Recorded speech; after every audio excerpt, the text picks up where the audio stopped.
Hello and welcome to the Sunday meditation of the Light Institute in Galisteo and the Sanctuary of Light.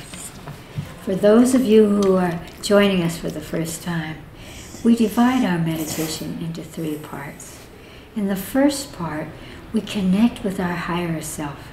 It's the intuitive essence of your soul. It's your own inner voice, and it allows you to remember that you're part of something that is pure and divine and cosmic. And so we ask it to take form, we draw it into our body. And then I'll make a little om sound so that you can push the button of pause on your computer. And in that way you can sit and meditate for as long as you like. In the second part of the meditation, we practice what we call the art of radiance, where we reach up into the cosmos and we draw white light from the cosmos down to the top of our heads and down into our stomach, our solar plexus. And from there we laser it out across the planet and back up into the sky. And we just continue. You can do it with your breath. Draw the white light down, laser it out. It'll put you in a deep state of meditation, and it expands your auric field and your presence. And that prepares you to experience your purpose in life. Another om sound. And then in the third part of the meditation, we pick a situation or something that's going on around the planet. Today, the third part of our meditation is about our honorable opponents. It's about the them and us. It's about that place, that abyss between ourselves and others. And the way that we heal that is by becoming the giver. As we give light to someone or a group of people who we feel are dangerous to us or that we don't like or that don't like us, we create a thread of connection, and it frees us from always listening to are they dangerous, are they going to say something, do we have to respond? It's beautiful to be the one who is the giver, and so we do that in our third part. If you're ready, we'll begin with our breath. Close your eyes. Take a deep breath in through your nose. And exhale even more slowly through your mouth.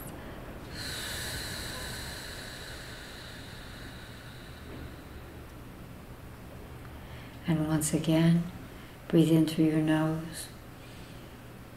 And exhale slowly.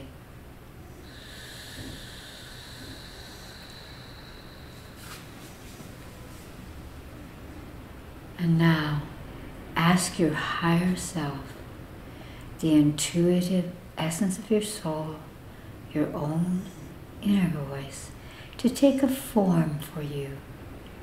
It could be a being or a light, a star, a tree, an animal, an equation. It matters not what form it takes. Just ask your higher self to take form right now. And let that first flicker come into your consciousness.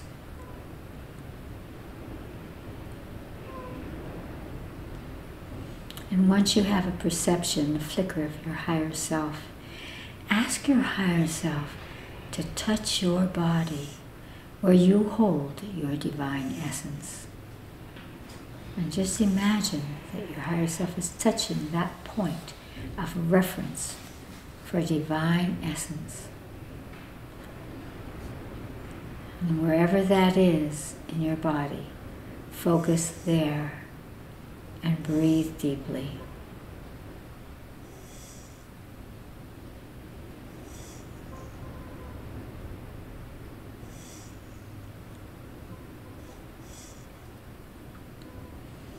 And now draw your higher self into your body so that as you sit in meditation, you sit with that divine energy, and the form that it takes will be feeding you and nourishing you and opening your consciousness. So just sit with your higher self in meditation.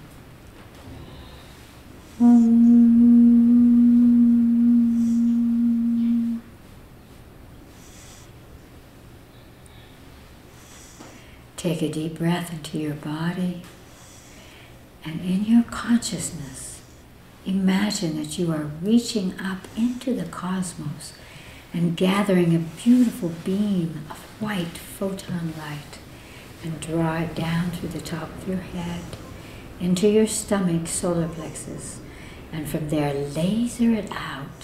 Just feel that beam of white light passing through you and out across the planet, back up into the sky and into the cosmos, whereby you breathe in and draw it down again and exhale it out. And just continue that rhythmic breathing and drawing in and extending of light. Om.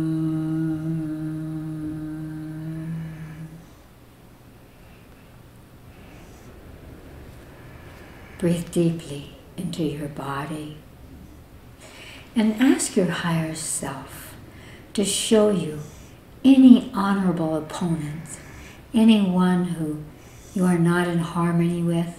It could be a group of people or a place on the planet, but any opponent to you that triggers within you a sense of separation. Just see who your higher self shows you. Sometimes it's a surprise, someone you hadn't thought about, or a group of people.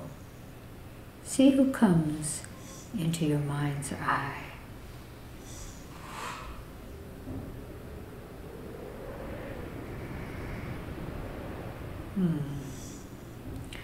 And now ask those people, that group, that person, what frequency of light they need from you to come into balance and harmony in your life and allow you to release that separation. The giver has the power. So listen to the color that they choose.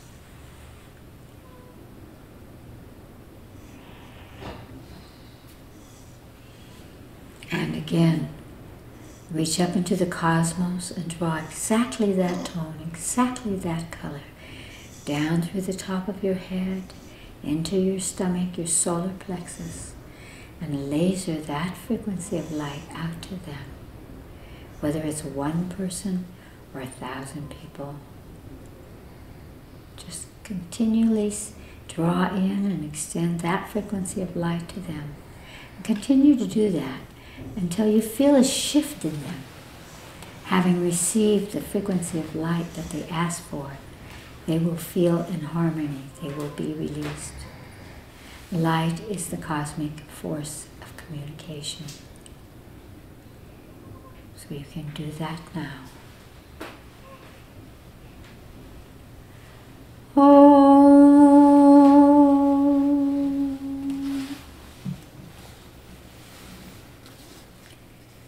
Take a deep breath into your body and open your eyes.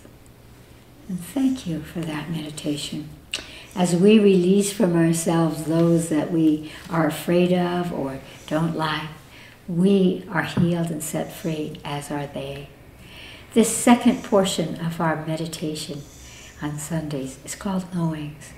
And people from around the world send questions that they want to listen to conversations about, to uplift themselves and everyone who is joining in this meditation.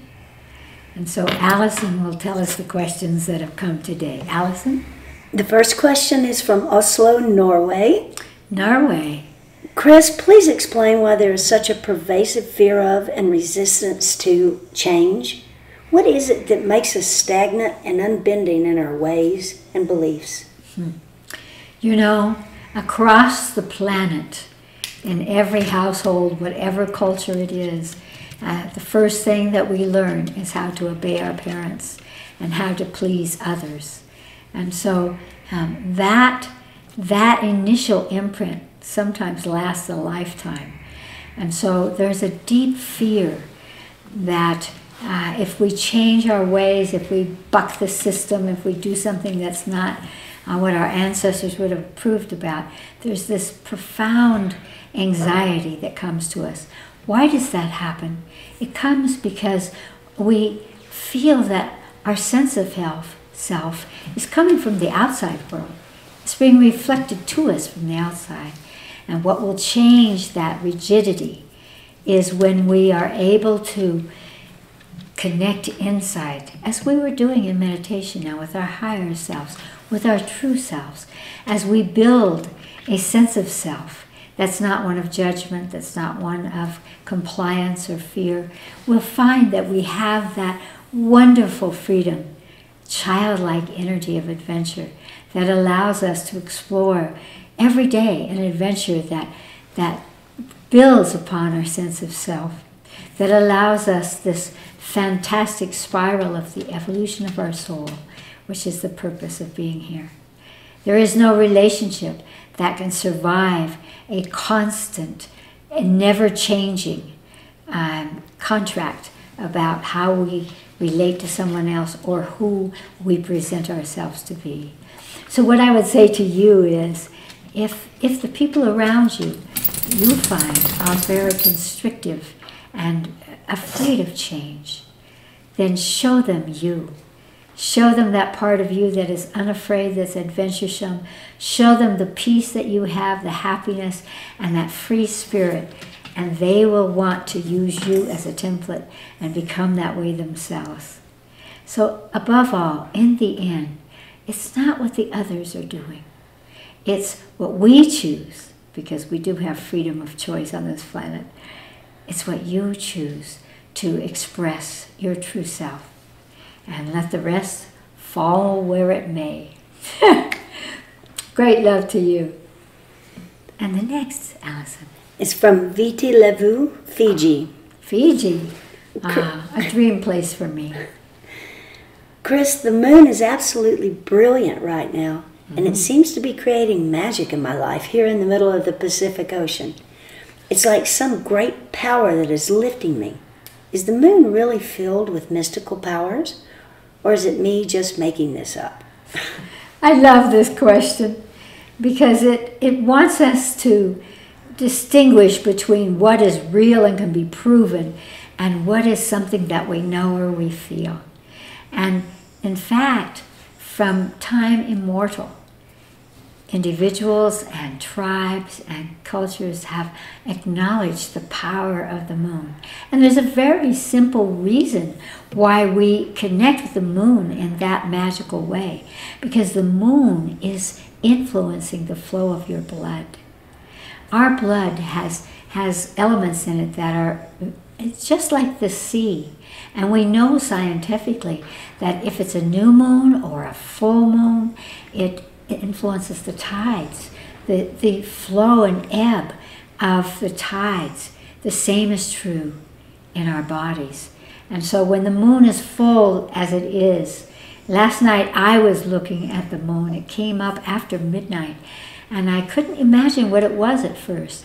And then this huge ball of light came, and I felt full. I felt the energy in my body flow up and expand. And so, by the way, when you recognize something like that, it allows you to use your life, you to use the fullness or the beauty of the moon, because you perceive it. It influences you, and even perhaps something we don't know about yet, you are influencing the moon. So that's why farmers and people who grow things from, again, way back have always said, plant by the moon, or do this or that by the moon. It's not just hearsay or old wives' tales. It is because there is an energy between us and the moon. Remember what the moon is. The moon is this thing that moves around the earth. It belongs to us, and we belong to it. So the moon allows you to alter your emotions. And I think this is very important, again, to look at the beauty of life and see the power there, the magic there, and use that magic to feel fulfilled, to feel that you belong to something. The illumination of light, it was a beautiful golden light that came up last night for me here in the deserts of New Mexico. Not in your beautiful sea. Maybe it came up for you out of the sea. but it was there for us both, and it connects us both. And it can bring us inspiration and awe. Why would we not love that and call it magic? Because it is. Great love to you, Fiji. And the last question is from Savannah, Georgia, in the U.S.A. Dear Chris, I have been terribly ill for some time, and a few days ago the postman made me laugh by saying something ridiculously simple, but it struck me as so funny. I laughed until my sides hurt, and amazingly, I felt better for the first time in weeks. Will you discuss the healing properties of laughter? Absolutely. The first thing is that from the time we're little children, have you ever seen a tiny baby that can't even express words laugh? They laugh. They laugh because they giggle, because they are not constricted. So what happens with laughter is that you let go of that squeezing. What I have learned is that when we're angry or we don't feel good, we squeeze our organs. And anytime you're squeezing any part of yourself, you are creating a limitation of self and a focus, a negative focus on the self. So when you give a belly laugh, or when you laugh till your sides hurt, you have let go of all of how you should be or what is true or any of those things that describe how you're supposed to be, and you have set yourself free. We know, for example, that when you're laughing really hard, I call it laughing kriyas. I have myself many times in life got into what I call a laughing kriya, where I couldn't stop laughing. And I laughed as the tears ran down my face over something simple. But something simple triggered me out of all of those constrictions and allowed me to be a player in life and to be played upon. And so, again, physiologically, when you are laughing, you are moving your chest. So you're opening your lungs, which help you to breathe. You're awakening your heart, which is sometimes called the second brain. You're relaxing all of your muscles. You're letting go of your face. We so need to let go of our faces, because our faces express all of our inner anxiety and our inner holdings. So when you are laughing, some people, because of their teeth or their mouths, tend to hold them, hide their teeth, or they're afraid of their mouths. But when you are laughing so hard, all of that goes away. And you are not thinking about what you look like. You are being your true self. And so this is why we have studied this in medical terms. And it's one of the reasons why sometimes in hospitals they will suggest to people to put on funny movies. When you put on a funny movie, for example, if you're in pain, what we've discovered is that very quickly your pain dissolves away. Part of that is because what is going into your brain is not that conversation of, ow, that hurts, but wow, that's funny.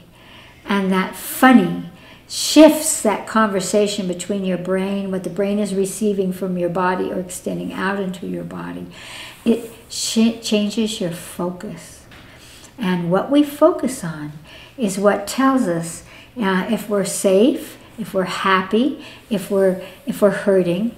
And isn't it fantastic to wonder and know how easy it is to shift that focus and shift that truth? So I recommend that to heal yourself, do everything you can to find ways to laugh. And let that laughter ring out from you. And if you can laugh in front of others and with others, hopefully you were laughing with the postman, they too will have a change of energy. And so for that moment, you have shifted and created an opening to new potential, new realities, new sense of self. One time at our Nijoni school for Christmas gifts, we made a tape and we called it Laugh Yourself Happy. And all we did for 20 minutes is laugh. Up laughter, quiet laughter, this one laughing, that one laughing, all of us laughing together. It was a great success. Laugh yourself happy. Laugh yourself well, dear one. Great love to you all.